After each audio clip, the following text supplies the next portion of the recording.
આપણે સુકોષ કેન્દ્રિત સજીવોમાં પ્રત્યાંકનની પ્રક્રિયાની જટિલતા વિશેની વાત કરતા હતા.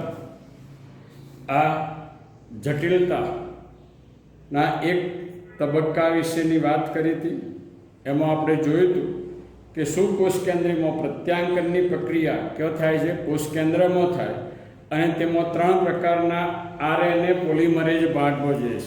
કેટલા? 3 પ્રકારના આરએનએ પોલિમરેઝ ભાગ ભજવે છે. એમાં આપણે જોયેલું આરએનએ પોલિમરેઝ 1, આરએનએ પોલિમરેઝ 2 અને આરએનએ પોલિમરેઝ 3. આવા 3 પ્રકારના આપણે આરએનએ પોલિમરેઝની વાત કરી હતી.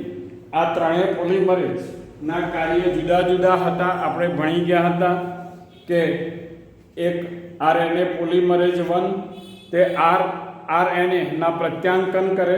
આરએનએ પોલિમરેઝ 2 એ એમઆરએનએના પૂર્ણ સ્વરૂપના પ્રત્યાંકનનું કરે, એટલે કે એચએનઆરએનએ નું પ્રત્યાંકન કરે છે. આરએનએ પોલિમરેઝ 3 એ ટીઆરએનએ, 5S આરએનએ અને એસએનઆરએનએ ના પ્રત્યાંકન માટે જવાબદાર છે. હવે આપણે આ પ્રત્યાંકનની ક્રિયા સુકોષ કેન્દ્રીય સજીવમાં થાય છે એના બીજા તબક્કા બી તબક્કા વિશેની વાત કરીએ. આ બી તબક્કામાં આપણે જે સુકોષ કેન્દ્રીયમાં પ્રાથમિક પ્રત્યાંકનમાં નિર્મિત આરએનએ એક્સોન અને ઇન્ટ્રોન બંને ધરાવે. સુકોષ કેન્દ્રીયમાં પ્રાથમિક પ્રત્યાંકનમાં નિર્મિત આરએનએ શું ધરાવે છે? એક્સોન અને ઇન્ટ્રોન બંને ધરાવે છે. તથા તે કેવો છે? બિન કાર્યકારી હોય છે. કેવો હોય છે? બિન કાર્યકારી હોય. તેમાં વિશિષ્ટ પ્રક્રિયા દ્વારા ઇન્ટ્રોન શું થાય છે? દૂર થાય. વિશિષ્ટ પ્રક્રિયા દ્વારા કોણ દૂર થાય છે? તો કે ઇન્ટ્રોન્સ દૂર થાય અને એક્સોન એક નિશ્ચિત ક્રમમાં એકબીજા સાથે જોડાઈ જાય છે અને આ પ્રક્રિયાને રિપ્લેસિંગ તરીકે ઓળખવામાં આવે. શું થયું? ઇન્ટ્રોન દૂર થયા અને એક્સોન એક નિશ્ચિત ક્રમમાં શું થયા? જોડાઈ ગયા. અને જોડાઈ જવાથી જે રચના બની એ રચનાને બનવાની જે પ્રક્રિયા છે એને આપણે રિપ્લેસિંગ તરીકે ઓળખીએ છીએ. એચએનએમઆરએનએ પર વધારાની પ્રક્રિયાને કેપિંગ. કઈ પ્રક્રિયા થાય છે? કેપિંગ અને ટેલિંગ થાય. કઈ પ્રક્રિયા થાય છે? કેપિંગ અને ટેલિંગ. આપણે અહીંયા જોઈએ છે કે આ કેપિંગની પ્રક્રિયા છે. એ કેપિંગની પ્રક્રિયામાં શું થાય છે? બંને શૃંખલાઓ છૂટી પડે. આપણે જોઈએ છે કે આ એમઆરએનએ અહીંયા 5' એમ એટલે મેગ્નેશિયમ ગાયરોસાઇન ટ્રાઇફોસ્ફેટ એ પોલીઆલ્ડિનાઇઝેશન અથવા પોલીએડિનાઇઝેશનની ક્રિયા થાય એને પોલી એ ટેલ તરીકે ઓળખીએ છીએ. ને ત્યાર પછી સંદેશક આરએનએ 5' to 3' ની આપણે એ નિર્માણ થયેલું જોઈએ છે. કેપિંગ પ્રક્રિયામાં મિથાઇલ ગ્વાયનોસાઇન ટ્રાઇફોસ્ફેટ MGPP એચએનઆરએનએ 5' છેડા પર જોડાય છે. કયા 5' છેડા પર જોડાય? આપણે અહીંયા જોડાવાની શરૂઆત થાય છે જોઈએ.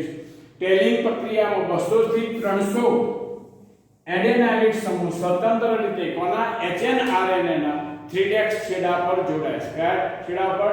3' છેડા પર જોડાય છે.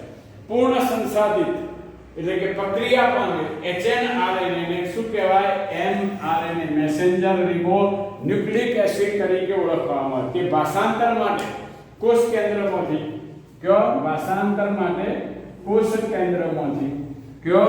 તો કે કોષ રસમાં સ્થળાંતરણ પામે છે.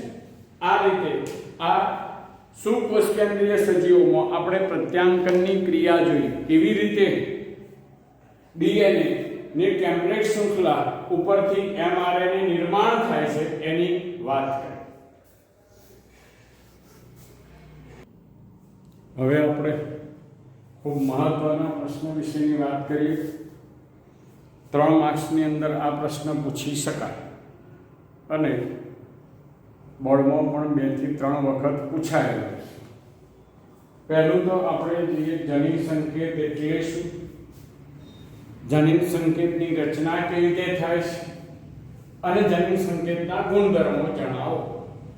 મહત્વનું છે જનીન સંકેતના ગુણધર્મો. આ સિવાય કારણ તરીકે પણ પૂછાય કે એકાક્ષરી કે દ્વિઅક્ષરી જનીન સંકેત શક્ય નથી. એકાક્ષરી કે દ્વિઅક્ષરી જનીન સંકેત એ શક્ય નથી. અથવા એમ પણ કારણ પૂછી શકાય કે જનીનો એ ત્રિઅક્ષરી રચના ધરાવે છે. કારણ આપો જનીનો ત્રિઅક્ષરી રચના ધરાવે છે. બીજું કારણ એમ પણ પૂછી શકાય કે UAA, UAG અને UGA કોઈ પણ એમિનો એસિડ સૂચવતા ન હોવા છતાં પણ પ્રોટીન સંશ્લેષણ માટે જરૂરી છે. આ જ રીતે એમ પણ પૂછી શકાય કે મિથિયોનિન ને પ્રારંભિક કે આરંભિક જનીન સંકેત તરીકે ઓળખવામાં આવે છે. આમ કારણ 2 માર્ક્સનું, ગુણધર્મની વાત 3 માર્ક્સની અંદર પ્રશ્નો પૂછી શકાય. આ ઉપરાંત ટૂંકા પ્રશ્નો માટે પણ આ પ્રશ્ન ખૂબ જરૂરી છે કે એક જ જનીન સંકેત ધરાવતા એમિનો એસિડનું નામ જણાવો, 2 જનીન સંકેત ધરાવતા એમિનો એસિડનું નામ જણાવો, 3 જનીન સંકેત ધરાવતા એમિનો એસિડનું નામ જણાવો, 4 જનીન સંકેત ધરાવતા એમિનો એસિડનું નામ જણાવો અને 6 જનીન સંકેત ધરાવતા એમિનો એસિડનું નામ જણાવો. આ રીતે MCQ ની અંદર પણ તમને પૂછી શકાય કે દાખલા તરીકે તમને એમ પૂછ્યું હોય કે UAA, UUU એ કયા એમિનો એસિડનું સંકેતન કરે છે. આપણને નીચે જુદા ઓપ્શનમાં આપેલા હોય કે મિથિયોનિન આવે, ટ્રિપ્ટોફેન આવે, ફિનાઇલએલેનિન આપેલો હોય તો ફિનાઇલએલેનિન એનો જવાબ આવે. આ રીતે AUG ને ખાલી જગ્યા તરીકે ઓળખવામાં આવે છે. નીચે તમને આપે સમાપન સંકેત, ટર્મિનેશન સંકેત, પ્રારંભિક સંકેત, તો આપણે કે પ્રારંભિક સંકેત. આ રીતે તમને અનેકવિધ રીતે MCQમાં પણ આ પાઠ ખૂબ મહત્વનો છે. આનો જનીન સંકેત રચવાનો જે ચાર્ટ છે, ચાર્ટ પણ તમારે મોઢે તૈયાર કરવાનો છે અને એ કેવી રીતે અને કેટલા જનીન સંકેત ધરાવે છે એના વિશેની વાત એ ચાર્ટ ઉપરથી તમારે તૈયાર કરવાની. હવે પહેલી વાત જોઈએ કે જનીન સંકેત એટલે શું. તો કે પ્રોટીન સંશ્લેષણ કે ભાષાંતરની ક્રિયા દરમિયાન એમિનો એસિડના અનુક્રમોને નિર્ધારિત કરતા mRNA પર આવેલા 3 ન્યુક્લિયોટાઇડના બનેલા કેટલા 3 ન્યુક્લિયોટાઇડના બનેલા એકમોને આપણે શું કે જનીન સંકેત અથવા એમ પણ કહેવાય DNA ની ટેમ્પલેટ શૃંખલા ઉપર રહેલા નાઇટ્રોજન બેઝના ક્રમ અથવા ન્યુક્લિયોટાઇડના ક્રમને શું કહે છે જનીન સંકેત. હવે જ્યારે આપણે જનીન સંકેતોની રચના કરીએ છીએ ત્યારે કે 4 નાઇટ્રોજન બેઝ વિશે આપણે જાણીએ છીએ AUGC એક જનીન સંકેત, એક નાઇટ્રોજન બેઝ અથવા એક અક્ષર બરાબર એક એમિનો એસિડ લઈએ તો 4 જ જનીન સંકેતો રચી શકાય. આપણે જાણીએ છીએ કે સજીવના શરીરમાં 20 થી 22 એમિનો એસિડ આવેલા છે અને તે આ 20 થી 22 એમિનો ઓળખવા માટે અપૂરતા છે અને તેથી એકાક્ષરી જનીન સંકેત શક્ય નથી. 2 અક્ષર લઈએ તો 16 જનીન સંકેતો રચી શકાય અને તે પણ અપૂરતા છે કારણ કે આપણે 20 થી 22 એમિનો એસિડને ઓળખવા છે અને એટલા માટે દ્વિઅક્ષરી જનીન સંકેત પણ શક્ય નથી. 3 જનીન સંકેત 3 અક્ષરો લઈએ તો 64 જનીન સંકેતો રચી શકાય. કેટલા 64 અને એ પૂરતા કે ઘણા બધા વધારે છે. આ ઉપરથી આપણે એમ કહી શકીએ કે જનીન સંકેત એ ત્રિઅક્ષરી અથવા ટ્રિપ્લેટ સંકેત ધરાવે છે. આપણે આ જનીન સંકેતોના સંશોધનમાં જુદા જુદા વૈજ્ઞાનિકોના ફાળા વિશેની વાત કરીએ તો પહેલા જ્યોર્જ ગેમો તે એક ભૌતિક શાસ્ત્રી હતા. તેમણે સૂચવ્યું કે બધા જ 20 એમિનો એસિડના સંકેતન માટે કેટલા 3 ન્યુક્લિયોટાઇડના બનેલા સંકેત હોય એટલે કે સંકેત ત્રિઅક્ષરી છે તેવું કહ્યું હતું. હરગોવિંદ ખુરાના તેમણે નિશ્ચિત બેઝના જોડાણવાળા આરએનએના અણુઓના સંશ્લેષણની રાસાયણિક પ્રક્રિયા શોધી. આ પછી જે માર્શલ નિરેનબર્ગ તેમણે સંકેતના અર્થઘટનમાં મદદરૂપ પ્રોટીન સંશ્લેષણ માટેની કોષ મુક્ત પ્રણાલી વિકસાવી. તેવી કોષ મુક્ત પ્રણાલી વિકસાવી. ટેમ્પલેટ ડીએનએના નિશ્ચિત અનુક્રમો સાથે આરએનએને સ્વતંત્ર રૂપે બહુલીકરણ માટે કયા સેવેરા ઓક્વા ઉત્સેચક સહાય કરે છે. સેવેરા ઓક્વા ઉત્સેચક સહાય કરે. તેમને જનીન સંકેતોનું ચેકર બોર્ડ તૈયાર કર્યું હતું. આ ચેકર બોર્ડ આપણે કોઠા દ્વારા દર્શાવીએ છીએ. હવે મહત્વનો પ્રશ્ન છે જનીન સંકેતના ગુણધર્મો. એમાંનો પહેલો ગુણધર્મ છે સર્વવ્યાપી, કે બધા જ સજીવોમાં નિશ્ચિત જનીન સંકેતોનું અર્થઘટન એક સરખું હોય છે. બધા સજીવોમાં નિશ્ચિત જનીન સંકેતોનું અર્થઘટન એક સરખું હોય છે.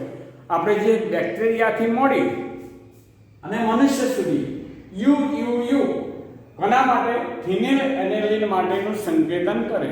બેક્ટેરિયા હોય કે પછી મનુષ્ય હોય કે બીજો અન્ય કોઈ ઉચ્ચ કક્ષાનો, બધામાં યુ એ શું નિર્દેશ કરે છે?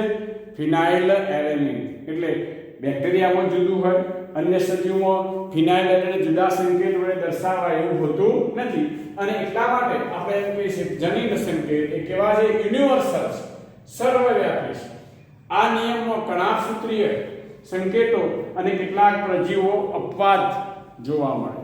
એમાં આ રીતે આ સર્વવ્યાપી છે એવું કહી શકાય નહીં. વિશિષ્ટ હોય છે કે કોઈ એક જ પ્રકારનો સંકેત શું કરે? એક જ પ્રકારના એમિનો એસિડનું સ્થાન નક્કી કરતો હોય છે. આપણે જે કોઈ પણ સજીવમાં કોઈ એક પ્રકારનો સંકેત એક જ પ્રકારના એમિનો એસિડનું સ્થાન નક્કી કરે. આપણે એયુજી તો મિથિયોનિન જ નક્કી કરે.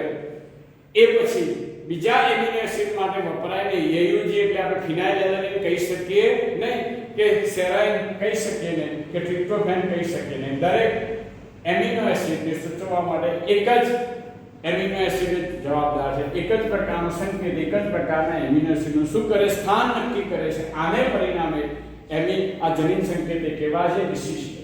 હવે જે ત્રિઅંકી, દરેક જનીન સંકેત 3 નાઇટ્રોજન અક્ષરથી બનેલો હોય છે. આપણે કહ્યું કે એક અક્ષર કે બે અક્ષર શક્ય નથી, પણ કેટલા?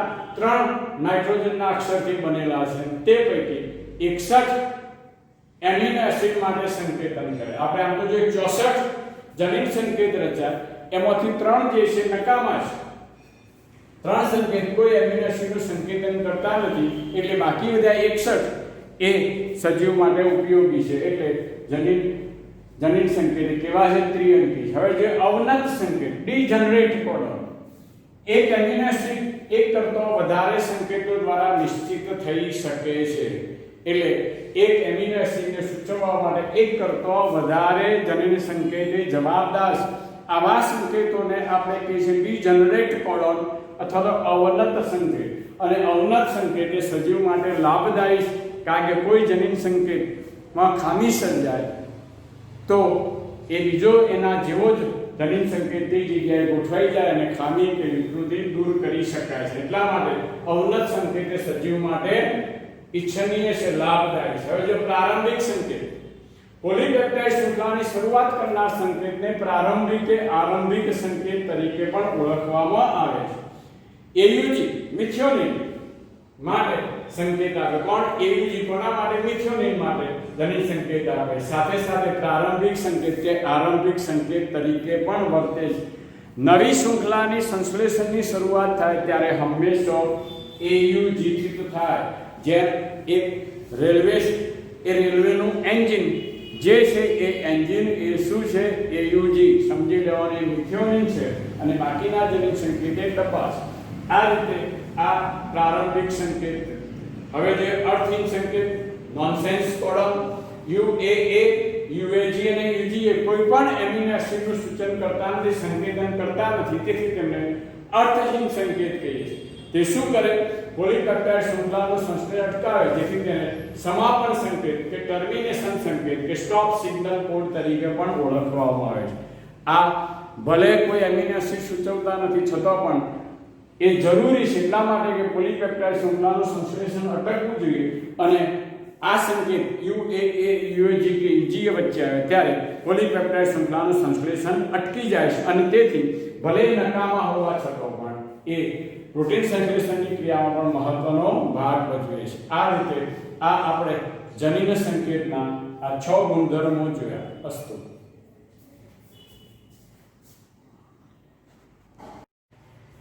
વિદ્યાર્થી મિત્રો, હવે આપણે પાઠ 6 ની આગળ વાત કરીએ. એટલે કે પાઠ 9 વિશેની વાત કરીએ છીએ, જેમાં એક નાનકડી ટૂંકનો tRNA વિશેની વાત કરવાના છે. આમ તો આપણે rRNA એટલે કે RNA ના 3 પ્રકારો વિશેની વાત ટૂંકમાં કરી હતી. કયા 3 પ્રકાર હતા? તો કે mRNA, tRNA અને rRNA. આપણે mRNA વિશે ભણી ગયા. હવે જોઈએ છે tRNA. T નો અર્થ થાય છે ટ્રાન્સફર. ગુજરાતીમાં કહે છે વાહક RNA. એનું બીજું નામ છે sRNA. અહીંયા અને sRNA એટલા માટે કહીએ છીએ કે તે કોષના કોષરસમાં આવેલો હોય. સ્થાન કયો? કોષના કોષરસમાં. કોષરસમાં આવેલ હોવાથી એને કે સોલ્યુબલ રિબોન્યુક્લિક એસિડ. કયા નામથી? સોલ્યુબલ રિબોન્યુક્લિક એસિડ તરીકે ઓળખવામાં આવે છે. આપણે આ tRNA વિશેની વાત તો ટૂંકમાં કરેલી જ છે. તે કે તે mRNA ના સંદેશા મુજબના એમિનો એસિડને પોતાની સાથે જોડી કોષના કોષ કેન્દ્રમાં લઈ જઈ mRNA ઉપર ગોઠવવાનું કાર્ય કરે છે. આપણે જોઈશું કે આ tRNA વિશેની વાત સૌપ્રથમ ફ્રાન્સિસ ક્રિકના મત અનુસાર mRNA પરના સંકેતના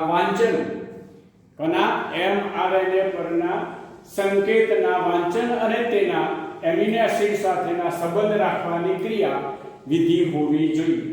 કારણ કે સંકેતના ચોકસાઈપૂર્વક વાંચન માટે એમિનો એસિડનો કોઈ સંરચનાત્મક વિશિષ્ટતા હોતી નથી. કોની?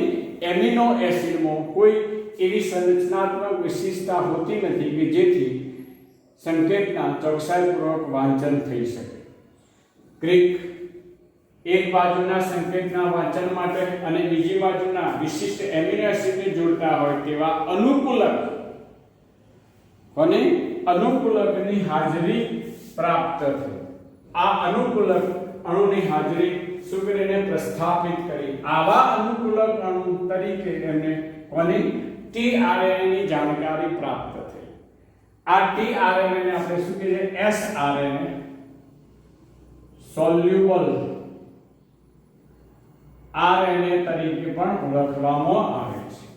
tRNA દ્વિતીય બંધારણ કોના જેવું? ક્લોવરના પર્ણ જેવું અથવા તો તે સઘન અણુ છે જે ઊંધા L આકારનો. કેવા છે? ઊંધા L આકારનો છે અથવા તો હેરપિન જેવો આકાર ધરાવે છે. કેવું? હેરપિન જેવો આકાર ધરાવતો પણ જોવા આવે છે. ભાષાંતરની પ્રક્રિયા માટે વિશિષ્ટ tRNA હોય છે. કોની? ભાષાંતરની પ્રક્રિયાના પ્રારંભ માટે શું હોય છે? વિશિષ્ટ tRNA કે જ્યાંથી ભાષાંતરની શરૂઆત થાય એ પ્રારંભ માટેના વિશિષ્ટ tRNA આપણે પ્રારંભિક tRNA કહીએ. શું કહીએ? આપણે જુદા જુદા જનીન સંકેતો ભણી ગયા. એમાંના પ્રારંભિક જનીન સંકેત વિશેની વાત કરી હતી. AUG મિથિયોનિન એ પ્રારંભિક જનીન સંકેત છે જે આપણે અહીંયા પણ એવું જ પ્રારંભિક tRNA કે ભાષાંતરની પ્રક્રિયાના પ્રારંભ માટેના વિશિષ્ટ tRNA જેને આપણે પ્રારંભિક કહીએ છીએ. પણ અહીંયા સમાપ્તિ માટે કોઈ tRNA હોતા નથી. જેમ આપણે સમાપન એકમો UAA UAG ને EG વિશે ભણી ગયા જે અર્થહીન સંકેત હતા. પણ અહીંયા આવા કોઈ tRNA જોવા મળતા નથી કે જેથી આ પ્રક્રિયા પૂરી થાય, એટલે સમાપ્તિ માટે કોઈ tRNA હોતા નથી. પ્રત્યેક એમિનો એસિડ માટે શું હોય છે? વિશિષ્ટ tRNA. કોના માટે? પ્રત્યેક એમિનો એસિડ માટે વિશિષ્ટ tRNA હોય છે. આપણે જોઈ ગયા કોષરસમાં 61 એમિનો એસિડ આવેલા છે, એટલે આ 61 એમિનો એસિડને જોડવા માટે 61 વિશિષ્ટ tRNA સામો આવેલા છે? કોષરસમાં આવેલા હોય છે. tRNA માં એક પ્રતિસંકેત લૂપ આવેલો હોય છે, જો જનીન સંકેતના પૂરક બેઝ આવેલો હોય. શું આવેલો છે? પૂરક બેઝ. આ પ્રતિસંકેત જેને આપણે એન્ટી કોડોન તરીકે ઓળખીએ છીએ. પ્રતિસંકેત લૂપની સામેનો ખુલ્લો છેડો શાના માટેનો? તો કે એમિનો એસિડનો સ્વીકાર્ય અથવા ગ્રાહી છેડો આવેલો, જો વિશિષ્ટ એમિનો એસિડ જોડાણ મેળવે છે. આ દાખલા તરીકે UCA સેરાઇન, તો એની સામે છે AGU, એ રીતે અહીંયા ટાયરોસિન AUG, તો એની સામેનો છે UAC. આ રીતે આ આપણે જોઈએ કે tRNA જુદા પ્રકારના 61 tRNA પોતાની સાથે એમિનો એસિડને જોડી લાગે અને ક્યાં લાવે છે? કોષના કોષ કેન્દ્રમાં mRNA પર લાવીને ગોઠવે છે. અહીંયા tRNA ઉપર વિશિષ્ટ અહીંનો ઉત્સેચક આવે tRNA સિન્થેટેઝ, જેની મદદથી એમિનો એસિડ એની સાથે જોડાય છે. આ રીતે આ આપણે એક નાનકડી ટૂંકનો જોઈ tRNA.